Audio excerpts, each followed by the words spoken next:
Joining us today is Richa Chadha on video chat. Richa, thank you so much, and thank you so much for taking time out to do this. How are you doing?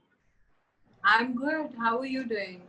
I'm doing okay. I want to begin by asking you, how has lockdown been for you so far? Actually, been great. Like I've learned how to cook. I've learned how to do gardening. I made my own compost. I'm learning a new dance form. I just feel like in my kind of life, I wouldn't have had this kind of time at a stretch ever. So I'm making the most of it. Right. Do you have a quarantine companion? My brother's also staying with me. So yeah, I have one more person to share house chores with. Do you think you would have taken it differently if you were all alone? Like, how do you think that would have been like for you? Honestly, I'm such a homebody. If I was all alone, also, I would probably really enjoy it. Right. Would have nothing to do with. I would really love it, even if I was alone. I know a lot of people are saying they're feeling lonely and they're getting bored, but I love being alone. If by official estimates all of us are going to get it, I think they should end the lockdown now. Let people get the virus and develop antibodies to it, as opposed to just shutting us inside and everyone getting really bored and all that. You did a video campaign where you spoke about mental health and domestic violence. Do you think that the state should be more proactive when it comes to the spike in domestic violence cases and also sort of provide shelter to survivors? I don't know. This is the job of civic society. If you hear uh, some noise in your neighborhood and you hear somebody getting a thrashing or something, we should all step in. No, how much can the state do? How much can the state do in terms of like coming and peeping to our houses? The campaign we did, all the data we got from state official numbers only, in terms of the spike in number of domestic violence and child abuse cases. So that is something that is happening inside houses. So I think that needs to be, every citizen needs to be mindful of it. Every member of society needs to be mindful of it. We've seen as also that some survivors, they're not comfortable with reporting the case. Do you feel that there should be more sensitization when it comes to the steps that they can take and why it's important to report an abuser? I think that abuse is a very extreme situation. I think if you're getting assaulted or abused at home, a lot of people also develop Stockholm syndrome, and they sort of begin to sympathize with their abuser and their temperament or their like addiction to alcohol or their rage, etc. There are anonymous 24/7 helplines available. I really wish that everybody knew they had the opportunity to call that number and get help. The question now is that of awareness more than anything else. People don't know where they can turn to. Everyone has to do everything that they can, because each case will be very specific and unique. We can't have a one size fits all attitude. In some situations, people may walk away from the abuser. In other cases, they might think, oh, I've been married for 30 years, I don't care anymore. You never know. It's very specific to the case and it's a very sensitive topic. As an actor, I want to ask you, how do you think sets are going to look like post COVID? Do you think there's going to be more importance on, like, more stress on sanitizers being brought in, hygiene being maintained, that sort of situation? Well, I think sets are, I mean, at least the sets I've worked on, barring one really huge set in Film City, have been by and large really sanitized and hygienic and clean. You can see where the food is being prepared and all that, for the lunch breaks, etc. I don't think this will have a long lasting impact on how Indians behave. Yes, it's possible that, like, I would run into hug somebody if I met them. Maybe I'll be more cautious, or for the other person, not for myself so much.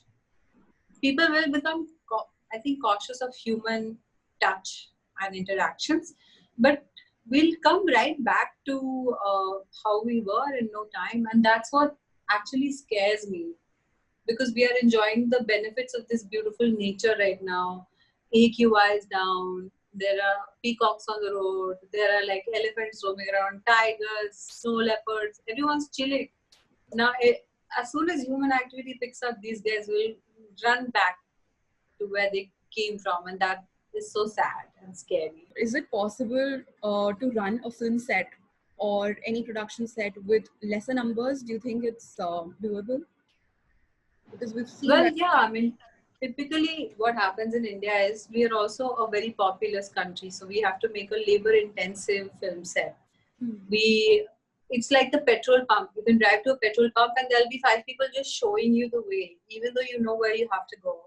There'll be 5 people ushering you into their booth or wherever the pump they use. This is India. I mean, we can obviously do with lesser people. Um, but right now, the way the system is structured is that everybody splits that job so that everyone has an income. So I really don't know how sets will be in the future, but I don't think they'll be very different. If you need 20 people to do one job, if you need a chroma set to shoot, if you have special like a rain machine or an action sequence that needs to happen, there will be all those people. It will be done. So you're saying that by and large, we will go back to being the same people we were. 100%. Why will they change because of 2-3 months in their life? Unless they've seen someone very close die because of COVID, or they have a fear of coronavirus. Right now, there's so many conspiracy theories also floating around that China did this on purpose, it was developed in a lab. People don't know what to believe or what to trust anymore. And in terms of viewing habit, what do you think it's going to be like? Do you think people are going to think twice before going through to the theaters? I mean, I think cinema is one of the biggest sources of entertainment in our country.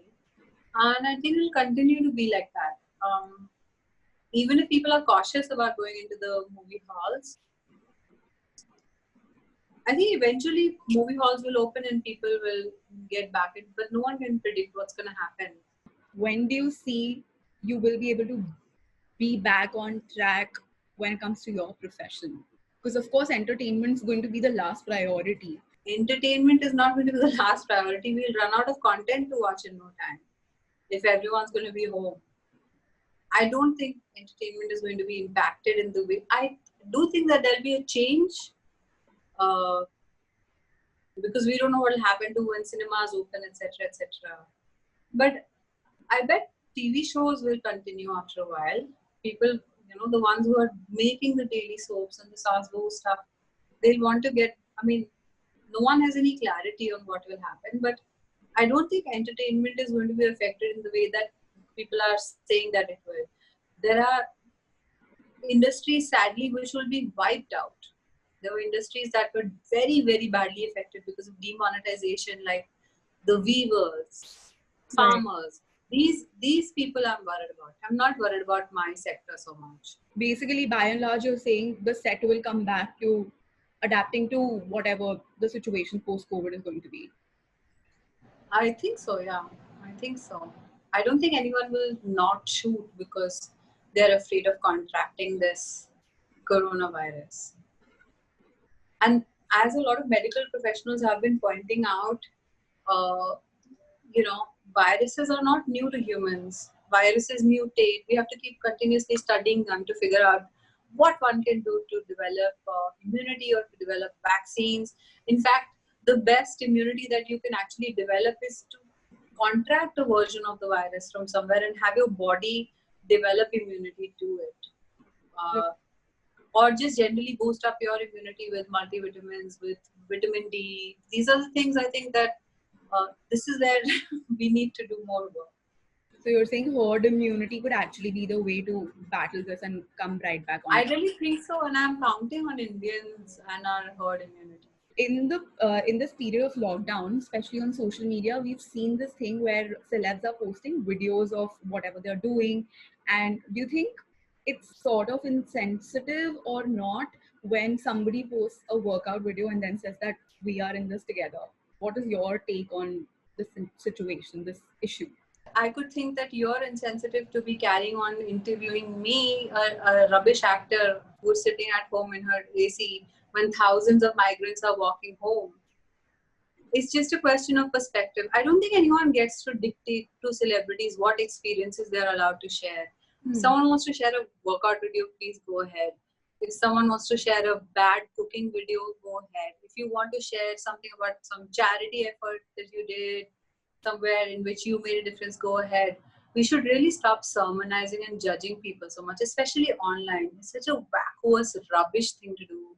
It's such a like royal waste on time. She shouldn't have. अरे तुम्हारे को क्या हो रहा है? क्या कर पड़ रहा है तुम्हें? First few days of the lockdown, I posted pictures of the food that I was cooking on Twitter.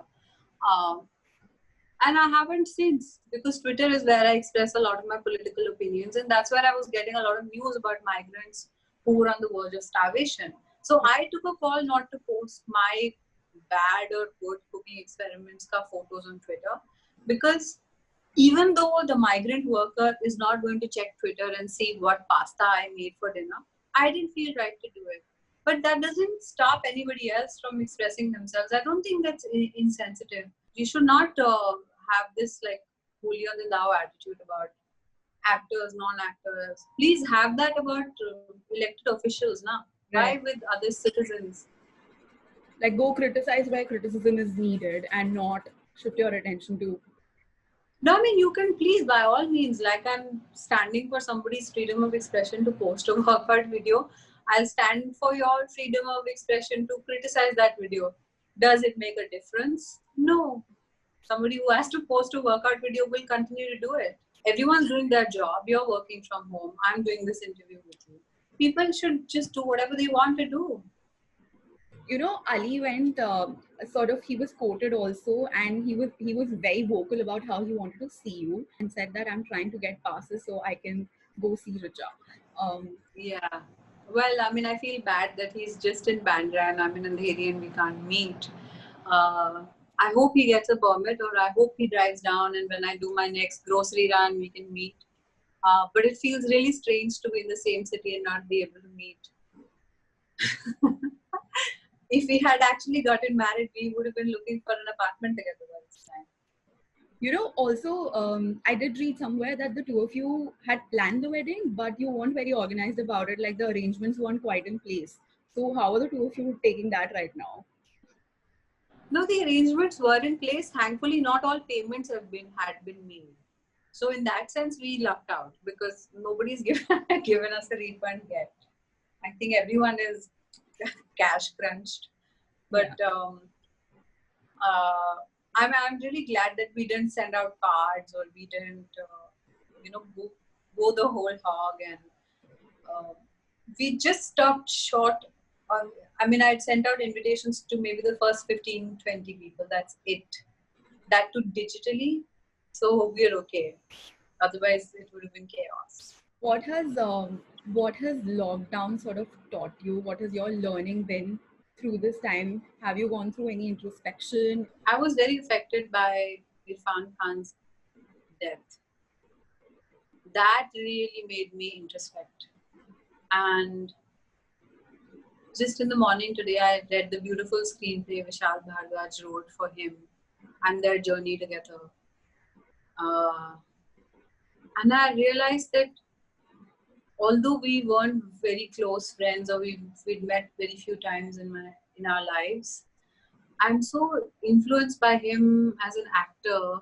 So in his passing, I felt a lot of people would introspect, and that outpouring of grief was so personal for so many people for this reason, that he was our guy. You know, a lot of people entered the film industry looking at him and hoping for him to win and champion. And just the way in which he even dealt with the news of his illness, the way he spoke about it, he said, "This is surrender." I felt like there was a lot of lessons in there. You know? The first lesson is to not harbor ill will and carry on resenting somebody. This happens to a lot of actors. This what's happening with the world right now is a very karmic experience overall. Just it feels unreal. It feels very, very mega.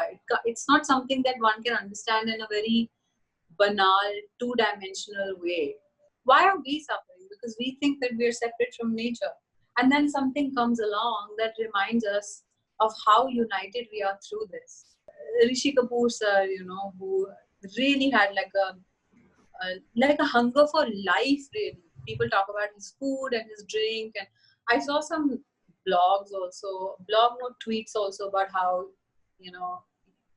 some nasty criticism. I was like, this guy just passed away. Yeah. Let his family grieve, and don't count in drunk tweets as a reflection of someone's routine behavior. Yeah. Both of these gentlemen had been very kind to me in my initial years, when neither had popularity nor success, and I felt like the past 2 weeks have really, I think, made a lot of us think. I just think that, like I said, everyone should cut everyone some slack, and I genuinely mean it. Feminists should cut other feminists some slack in calling them bad feminists or making them fail the purity test of feminism. People should cut each other slack. Everyone's doing charity in whichever way. Some people are donating in kind, some are donating in money, and those who are not being able to do either are giving time. So this is the time to be kind. Right. And not kindness for show that ticks all the boxes for a social media presence, but really at a very base level what it means to be human and to have this experience. You think this should come as a smack on your head and then just like fix your things for the right reasons? I think gentle smack. Gentle smack. Well, with this we come to the end of this chat. I want to thank you again for doing this. Stay safe, Richa, and thanks again for doing it. Yeah, thank you so much. Take care of yourself. Bye.